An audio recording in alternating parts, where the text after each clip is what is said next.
কিছু সেনাপতি রাষ্ট্রদ্রোহিতার অপরাধে জড়িয়ে পড়েছে।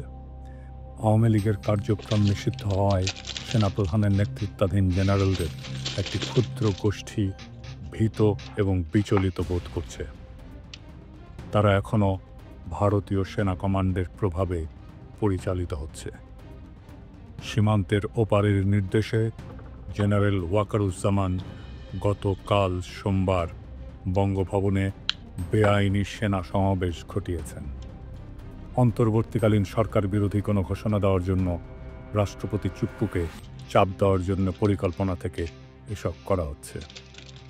এমন সেনা সমাবেশ রাষ্ট্রদ্রোহিতার শামিল, যা কঠোর শাস্তিযোগ্য অপরাধ।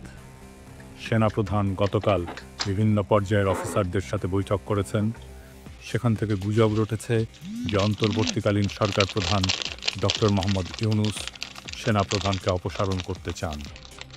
এই গুজব ছড়িয়ে জুনিয়র অফিসার এবং সৈনিকদের সমর্থন আদায়ের যে চেষ্টা তারা করেছিল তা ব্যর্থ হয়েছে।